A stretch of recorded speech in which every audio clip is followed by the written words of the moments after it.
नमस्कार, मैं हूं राजन झा। आपने चंद्रशेखर रावण का नाम तो सुना ही होगा। दलितों और पिछड़ों के नाम की राजनीति करते हैं। पहले भीम आर्मी की स्थापना की, फिर आजाद समाज पार्टी बनाई। आजकल नगीना से सांसद हैं। उन पर रोहिणी घाबरी नाम की वाल्मीकि समाज की लड़की ने बहुत ही गंभीर आरोप लगाए हैं। ये आरोप उन्होंने लोकसभा चुनाव 2024 से पहले ही लगाए थे, बल्कि 2023 में ही लगा दिए थे।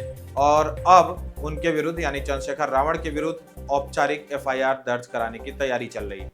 रोहिणी का संक्षिप्त परिचय यह है कि वो एक सफाई कर्मी की बेटी है। उनकी माता इंदौर के एक अस्पताल में सफाई कर्मी है, जबकि पिता पहले सफाई कर्मी थे, अब समाज सेवा के कार्य करते हैं। रोहिणी को मध्य प्रदेश सरकार की तरफ से स्विट्जरलैंड में पीएचडी के लिए 1 करोड़ रुपए की स्कॉलरशिप दी गई। वे जन पावर फाउंडेशन भी चलाती हैं और सबसे बड़ी बात, वे वर्षों तक चंद्रशेखर रावण के साथ डीप रिलेशनशिप में रही।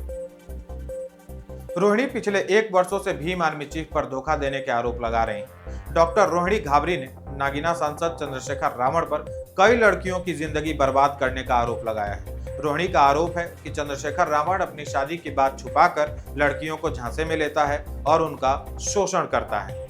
रोहिणी स्वयं को भी पीड़िता बतलाती हैं और कहती हैं कि डीप रिलेशनशिप के दौरान ही उनको पता चला कि चंद्रशेखर रावण शादीशुदा हैं और उनको धोखा दिया जा रहा है।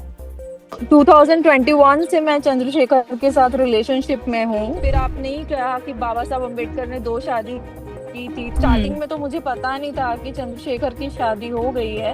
उन्होंने मुझे बताया ही नहीं। बहुत बाद में पता चला, जब हम बहुत डीप रिलेशनशिप में जा चुके थे, वो भी और मैं भी। सोशल मीडिया पर रोहिणी ने सांसद के कई वीडियो जारी किए हैं, जिनमें किसी में वो जमीन पर लेटकर माफी मांगते हुए दिख रहे हैं तो किसी में रोते हुए दिखाई दे रहे हैं। कई चैट्स भी वायरल हैं, जिनमें वो रोहिणी की प्रशंसा करते नहीं थक रहे हैं। आपने चंद्रशेखर रावण के हाल के कई वीडियो देखे होंगे। कभी वो किसी पुलिस वालों को धमकाते हुए नजर आ रहे हैं तो कभी किसी प्रशासनिक अधिकारी को। प्रशासनिक अधिकारियों और पुलिस को अपने जूते की नोक पर रखने वाला चंद्रशेखर रावण कभी माफी मांगते और कभी रोते हुए दिख रहा है। लेकिन कुछ राइट विंग लोगों को छोड़ दें तो इस पर किसी ने खुलकर बात नहीं की। सोचिए, यदि रावण के स्थान पर किसी भाजपा नेता पर किसी लड़की ने ऐसे आरोप लगाए होते तो क्या हुआ होता? तो देश से विदेश तक कैसा हाय तौबा मचाया जा रहा होता। रवीश कुमार जैसे दलाल पत्रकार तो हर आधे घंटे के बाद एक वीडियो पोस्ट कर रहे होते। बात किसी दलित बेटी के साथ हुए अन्याय का है। मेरा मन नहीं माना। मैंने सोचा क्यों ना एक बार देख ही लिया जाए, शायद रवीश कुमार ने इस पर वीडियो बनाया हो। हम उनके यूट्यूब चैनल पर पहुंचे और थंबनेल्स देखते हुए आगे बढ़ते गए। हमने हिंदुत्व को फेल होते हुए देखा, राहुल गांधी को पास होते हुए देखा। टाइम ट्रेवल करते हुए हम सिंधु घाटी सभ्यता तक पहुंच चुके थे। रास्ते में सबसे अधिक पीएम मोदी नजर आए और कभी कभी राहुल गांधी। आपको यदि राहुल गांधी में एक मजबूत नेता और देश का भविष्य देखना हो तो रवीश कुमार के यूट्यूब चैनल पर जरूर जाइए। परंतु वाल्मीकि समाज से आने वाली दलित बेटी के आरोपों पर कोई भी वीडियो देखने को नहीं मिलेगा। छोड़िए रवीश जैसों की बात, क्या किसी राजनीतिक पार्टी ने इस मुद्दे को उठाया? दलितों के नाम पर राजनीति करने वाली क्षेत्रीय पार्टियों से लेकर कांग्रेस जैसी पार्टी ने इस मुद्दे पर अपना मुंह सिला हुआ है। भाजपा भी इस पर खुलकर नहीं बोल रहे। बृजभूषण शरण सिंह ने आलोचना की है, लेकिन वह व्यक्तिगत मामला है, इस पर आगे बात करेंगे। आपको लग रहा होगा कि जब आरोप लगाने वाली वाल्मीकि समाज से आती है, फिर ये राजनीतिक पार्टियां और रवीश जैसे लोग खुलकर इसके साथ खड़े क्यों नहीं होते? अभी तक तो रावण की धज्जियां उड़ जानी चाहिए। बात यह है मित्रों कि दलित बेटी रोहिणी के विचार इनके एजेंडे को सूट नहीं करते। दैनिक भास्कर को दिए अपने साक्षात्कार में रोहिणी बतला रही हैं कि कैसे उनके विचारों के कारण दोनों के बीच यानी चंद्रशेखर रावण और रोहिणी के बीच मतभेद होने लगे। पहला कारण तो यही था कि चंद्रशेखर ने रोहिणी से अपने शादी की बात छुपाई। दूसरा, रोहिणी की विचारधारा। मित्रों, रोहिणी यूएन में कई बार भारत का पक्ष रख चुकी है। राम मंदिर बनने के बाद यूएन के अपने संबोधन के दौरान उन्होंने जय श्री राम का नारा भी लगाया।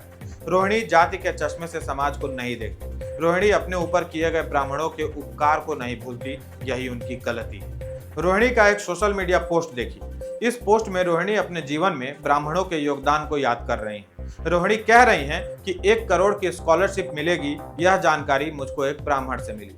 विदेश की धरती पर मेरी दोस्त एक ब्राह्मण बनी। पंडित अंकल ने मुझको यूएन का रास्ता दिखाया।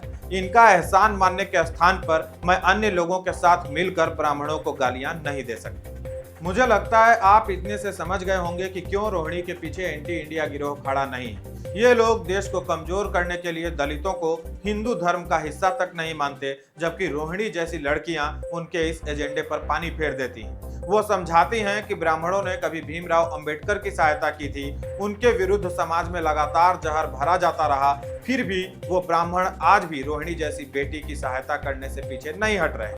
रोहिणी इस समाज को जोड़ने की कोशिश कर रही हैं और चंद्रशेखर रावण जैसे लोग इसे तोड़ने की। आश्चर्य तो यह है कि जोड़ने वालों के पक्ष में लोग खड़े नहीं हो रहे और तोड़ने वालों का खुलकर विरोध नहीं कर रहे।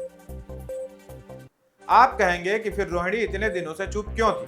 बात यह है कि रोहिणी चुप नहीं थी। रोहिणी इस उम्मीद में थी कि उसके प्रेम को चंद्रशेखर रावण का नाम मिलेगा, परंतु भीम आर्मी मुखिया इसके लिए संभवतः तैयार नहीं था, क्योंकि उसे भय था कि यदि वह रोहिणी को अपनाता है तो उसकी वर्तमान पत्नी, जो संभवतः उसी के समाज से है, वह न मोर्चा खोल दे। दूसरी बात यह कि चंद्रशेखर रावण सवर्णों के खिलाफ राजनीति करता है, जबकि रोहिणी के विचार इस पर अलग है। ऐसे में दोनों कब तक साथ निभा पाते, इसे लेकर वह श्योर नहीं रहा होगा। इन सब के बीच जब जब रोहिणी चंद्रशेखर रावण पर दबाव बनाती, वह बात को या तो टाल जाता या झूठे आंसू दिखाकर उसे इमोशनल ब्लैकमेल करता। रोहिणी के अनुसार चंद्रशेखर रावण ने रात रात भर अपने तकलीफ संघर्ष की कहानियां सुनाई और यह एहसास कराया कि उसे कभी प्यार नहीं मिला। इस तरह दलितों के लिए चलाए जा रहे आंदोलन में उसने रोहिणी को साथ जोड़ लिया। रोहिणी का फायदा उठाकर रावण ने उससे दूरी बनानी शुरू कर दी। यह सारी जानकारी रोहिणी ने अपने सोशल मीडिया पोस्ट के जरिए दी है। रोहिणी बतलाती हैं कि 5 नवंबर 2023 के बाद सब कुछ बदल गया और जब भी सोशल मीडिया पर रोहिणी अपने और चंद्रशेखर रावण के विषय में कुछ लिखती तो भीम आर्मी समर्थक उनको खरी खोटी सुनाने लगते। यह किसके इशारे पर हो रहा था, इतना तो आप समझते ही। इस पूरे विषय पर रोहिणी का कहना है कि वो और उनके माता पिता चंद्रशेखर पर एफआईआर दर्ज करवाने जा रहे हैं। उन्होंने कहा कि अपनी बात सही साबित करने के लिए आवश्यक सबूत उनके पास है, जो कोर्ट में पेश किए जाएंगे। इधर पूरे प्रकरण पर पहली बार भीम आर्मी चीफ ने भी मुंह खोला है। उन्होंने पत्रकारों से कहा है कि वो अब इस मामले पर कोर्ट में ही जवाब देंगे। हाँ, ये बहुत इम्पोर्टेंट है आप लोगों के लिए। मैं आपको इसमें इतना ही कहूँगा, ये एक महिला के सम्मान से जुड़ा विषय है, तो मैं, क्योंकि मेरे परिवार ने संस्कार दिए कि मैं इस पर महिला सम्मान के प्रति बड़ा सजग हूँ, तो मैं जो भी अपनी बात है, क्योंकि मुझे पता लगा कोर्ट जा रही है, मैं कोर्ट में कहूँ, क्योंकि ये महिला के सम्मान का विषय ना होता तो मैं इस पर।